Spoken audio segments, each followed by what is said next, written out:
Hi అండి, welcome to DSC informer try methods. ఈ వీడియోలో మనం విద్యా ప్రణాళిక నిర్వచనాల గురించి తెలుసుకుందామండి. ఇవి చాలా ఇంపార్టెంట్ నిర్వచనాలు. ఆల్రెడీ మనం ఒక 6 నిర్వచనాలతో ఒక వీడియో చేయడం జరిగింది. ఆ వీడియో లింక్ కూడా ఈ వీడియో డిస్క్రిప్షన్లో ఇవ్వడం జరుగుతుంది. ఒకసారి ఈ వీడియో పూర్తిగా చూడండి, ఎందుకంటే వీటికి సంబంధించి ఎలా గుర్తుపెట్టుకోవాలో ట్రిక్స్ కూడా చెప్పడం అయితే జరిగిందనమాట. ఓకే, ఇప్పుడు మనం వీడియోలోకి వెళ్ళిపోదాం. ఫస్ట్ నిర్వచనం వచ్చేసరికి విద్యార్థి అభ్యసనలో మార్పును తీసుకొచ్చే కృత్యాలు కానీ విషయాలు కానీ విద్యార్థి వైఖరిలో మరియు ప్రవర్తనలో మార్పును తీసుకొచ్చేదే కరికులం అంటారు అని చెప్పినది ఎవరు? ఓకే, ఇలా అయితే క్వశ్చన్ అడగటానికి అవకాశం ఉంది. ఓకే, ఇక్కడ మనకి కీవర్డ్ వచ్చేసరికి మార్పును తీసుకొచ్చేదే. ఓకే, ఇక్కడ మన కీవర్డ్ మార్పు ఏంటి? అభ్యసనలో కానీ వైఖరిలో కానీ ప్రవర్తనలో కానీ మార్పును తీసుకొచ్చేదే విద్యా ప్రణాళిక. అసలు విద్యా ప్రణాళిక అంటే ఏంటని చెప్పుకున్నాం మనం. పిల్లవాడికి కల్పించే అభ్యసన అనుభవాలు పాఠశాలలో కానీ పాఠశాల బయట కానీ లేకపోతే ఆట స్థలంలో కానీ ప్రయోగశాలలో కానీ ఎక్కడైనా పిల్లవాడికి కనిపించే అభ్యసన అనుభవాలనే విద్యా ప్రణాళిక అని అంటారండి, కరిక్యులం అని అంటారని తెలుసుకున్నాం అనమాట ఫస్ట్ వీడియోలో. ఎవరైనా వీడియో చూడకపోతే ఆ వీడియో చూడండి. ఓకే, ఇప్పుడు ఇక్కడ మార్పు అనే కీవర్డ్ అండి. ఇక్కడ దీన్ని చెప్పింది ఎవరంటే వాష్ బర్న్. ఓకే, మనం బట్టలు మార్పు చేయాలంటే, మాసిపోయిన వాటిని మార్పు చేయాలంటే ఏం చేస్తాం? వాష్ చేస్తాం.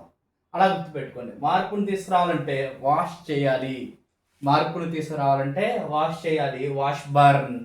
ఓకే, నెక్స్ట్, ఒక వ్యక్తి తన నిత్య జీవితంలో పరిసరాలకు ఒదిగిపోవడం తరువాత విశాలమైన పరిసరాలలో తన కృత్యాలను నెరవేర్చే విధానంగా నిర్వచించాడు. విద్యా ప్రణాళికను ఈ విధంగా నిర్వచించాడు. ఒక వ్యక్తి ఏంటంట, ఫస్ట్ నిత్య జీవితంలో పరిసరాలకు ఒదిగిపోయాడంట. తరువాత ఏం చేశాడు? విశాలమైన పరిసరాలలో కృత్యాలను నెరవేర్చే విధానంగా నిర్వచించాడు. ఎవరు? ఒదిగిపోవడం. ఇక్కడ కీవర్డ్ వచ్చేసరికి ఒదిగిపోవడం. దీన్ని నిర్వచించిన ఆయన పేరు కేజీ సాయి ధైన్ అని కొంతమంది అంటారు, సాయిధైన్ ఆర్ సాయిదిన్. ఓకే, సాయిదిన్. ఇది అక్కడ ఒదిగిపోవడం అంటే డౌన్ దిన్ అంటే డౌన్ అయిపోవడం, ఒదిగిపోవడం, డౌన్ అయిపోవడం. సాయిదిన్ పరిసరాలకి ఒదిగిపోయి అంటే పరిసరాలకి డౌన్ అయ్యి తన కృత్యాలను నెరవేర్చే విధానంగా నిర్వచించాడు అనమాట. కేజీ సాయిదిన్ లేదా సాయిడైన్ ఆయన. ఓకే, నెక్స్ట్ మనం విద్యార్థులు అభ్యసన అనుభవాలను పొందడానికి ఏర్పరిచే మార్గాలను కరిక్యులం అంటారు. విద్యార్థులకు అభ్యసన అనుభవాలను పొందడానికి ఏర్పరిచే మార్గాలను కరిక్యులం అంటారు అని నిర్వచించినది ఎవరు? ఓకే, ఏర్పరిచే మార్గాలు రూట్. ఇక్కడ దీన్ని చెప్పింది క్రైగ్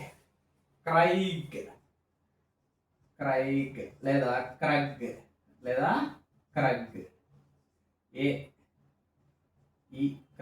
ఓకే, ఈ క్రగ్ రూట్ క్రగ్ అని గుర్తుపెట్టుకోండి. మార్గం. ఓకే, క్రగ్ మార్గం, ఏర్పరిచే ఈ క్రగ్. ఓకే, అదే. ఓకే, నెక్స్ట్, పాఠశాల విద్యార్థిపై కలిగించే వాతావరణం యొక్క ప్రభావం మరియు పాఠశాల వాతావరణంలో విద్యార్థులు కలిగించే అనుభవంగా పేర్కొన్నాడు. ఇక్కడ చూడండి, పాఠశాల విద్యార్థిపై కలిగించే వాతావరణ యొక్క ప్రభావం మరియు పాఠశాల వాతావరణంలో విద్యార్థులకు కలిగించే అభ్యసనంగా కనుగొన్నాడు అనమాట. ఇక్కడ కీవర్డ్ వచ్చేసరికి వాతావరణం.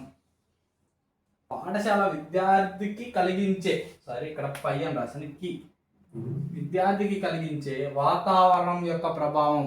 ఇక్కడ వాతావరణం ఎక్కడ ఉంటుందండి? అండర్సన్. దీన్ని చెప్పిన ఆయన కూడా అండర్సన్ అనే చెప్పాడు. వాతావరణం ఎక్కడ ఉంటుంది? అండర్ ద సన్ ఉంటుంది. అంటే సూర్యుడి కింద కదా వాతావరణం ఉండేది. అలా గుర్తుపెట్టుకోండి. పాఠశాల విద్యార్థి కలిగించే వాతావరణం అంటే ఎన్విరాన్మెంట్ అనమాట యొక్క ప్రభావం మరియు పాఠశాల వాతావరణంలో విద్యార్థులకు కలిగించే అభ్యాస అనుభవంగా పేర్కొన్నాడు. ఎవరు? అండర్సన్ అనే ఆయన.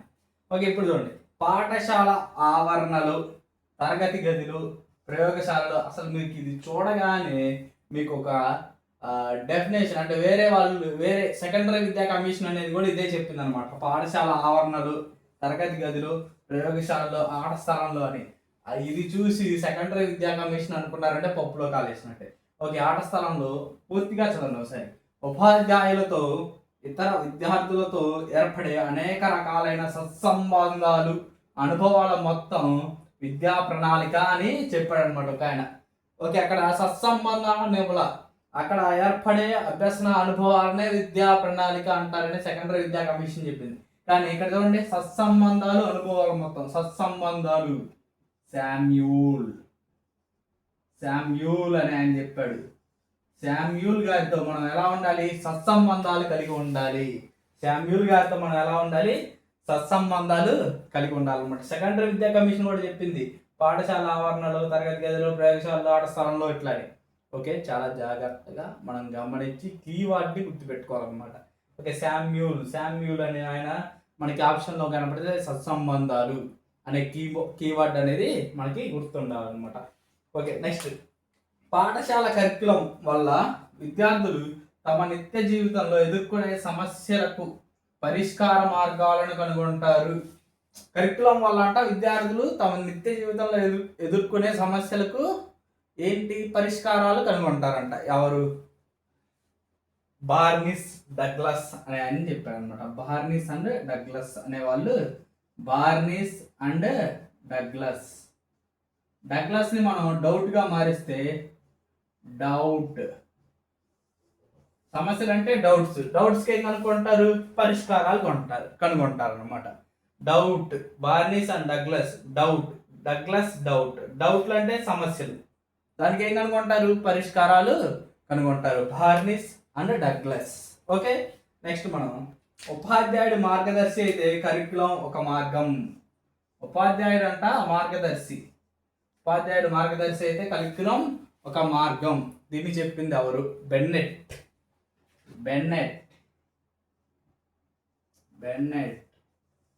చిన్నపిల్లలకి బెంటెన్ అనే షో వస్తుంది.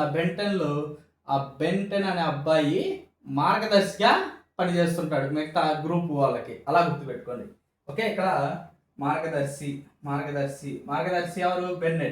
బెన్నెట్ అంటే మనకి చిన్నప్పుడు కార్టూన్ నెట్వర్క్లో బెంటెన్ అనే షో వస్తుంది. దాంట్లో బెంటెన్ అనే అబ్బాయి మార్గదర్శిగా పనిచేస్తాడు, మార్గదర్శిగా ఉంటాడని గుర్తుపెట్టుకోండి. ఓకే, ఇక్కడ నెక్స్ట్ లాస్ట్ది, కరికులం ఒక్కొక్కరికి ఒక్కొక్క విధానంగా తోచవచ్చును. కరికులం అనేది ఒక్కొక్కరికి ఒక్కొక్క విధానంగా తోచిద్దంట. పాఠశాలలో బోధింపబడే పాఠ్యాంశాలను కరికులంగా ఒకరు భావిస్తే ఇంకొకరు అభ్యసన సన్నివేశాలుగా భావించారు. కరికులం అనేది పాఠశాలలో బోధించే పాఠ్యాంశాలుగా ఒకరు భావిస్తే ఇంకొకరు అభ్యసన సన్నివేశాలుగా భావించారంట. మరొకరు ఏం చేశారు? బోధన అభ్యసన జరిగేటటువంటి ప్రక్రియగా భావించారంట. ఇది చెప్పింది ఎవరు? కింబెల్. దీన్ని ఎలా గుర్తుంచుకోవాలి సార్? మనకి నార్త్ కొరియా ఉన్నాడు కదా డిక్టేటర్ కిమ్. ఆ కిమ్ని ఒకరు ఎలా భావిస్తారు? ఒకరు అమెరికా వాళ్ళు అయితే కిమ్ని చాలా దుర్మార్గుడిగా భావిస్తారు. రష్యా వాళ్ళు కిమ్తో స్నేహం చేస్తారు. అలాగనే ఇక్కడ కూడా ఒక్కొక్కరికి ఒక్కొక్క విధానంగా తోచవచ్చు. ఇక్కడ కిమ్ కూడా ఎలా తోస్తున్నాడు? ఒక్కొక్కరిలాగా తోచుతున్నాడు. కొంతమందికి దుర్మార్గుడిలాగా తోస్తున్నాడు, కొంతమందికి మంచివాడిలాగా తోస్తున్నాడు అనమాట. ఓకే, అది అట్లా కరికులం ఒక్కొక్కరికి ఒక్కొక్క విధానంగా తోచవచ్చును. పాఠశాలలో జరిగే